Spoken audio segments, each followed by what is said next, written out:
Je vous propose de vous arrêter ce matin sur une question qui s'invite progressivement dans la campagne électorale, celle des minima sociaux. Valérie Pécresse a proposé que le RSA soit versé en contrepartie de 15 heures de travail. Gabriel Attal, le porte-parole du gouvernement, mais qui est en train de devenir progressivement porte-parole du candidat Macron, a repris l'esprit de cette mesure hier.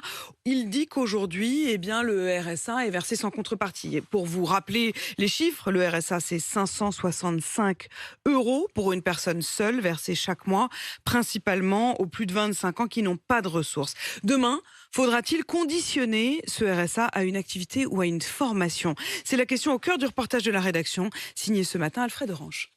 Depuis l'été, Jordan est au RSA. Il perçoit un peu moins de 500 euros par mois. Là, j'ai plus rien. On est de 15, j'ai plus rien au 15 du mois. Avant, il était agent de sécurité. Ce papa de 3 enfants vit très mal ce déclassement et supporte encore moins que l'on vienne lui faire la leçon sur sa motivation à retrouver du travail. Ce mois-ci, j'ai eu 4 entretiens. Il faut arrêter de faire croire à ceux qui ont du travail que c'est ceux qui sont au RSA qui font le déficit de la France, quoi. Je cherche du travail, je cherche pas à profiter du système. Justement, au lieu de dire on va faire quelque chose pour ces gens-là, non, on les enfonce encore plus. Ce sont les départements qui financent cette allocation. Désormais, certains d'entre eux proposent une contrepartie au versement de cette aide, comme dans l'Aisne depuis un an. Nicolas Fricoteau est le président du conseil départemental. Il faut inverser le principe. On a proposé, nous, de financer des emplois aidés de personnes au RSA qui venaient en doublon pendant une durée de 6 mois de personnes intervenant à domicile, d'aide à domicile, voir si elle veut en faire une activité professionnelle à long terme. Plutôt que de verser une allocation, je propose une situation sociale. Et si l'allocataire refuse cette formation, il risque de voir son aide baisser.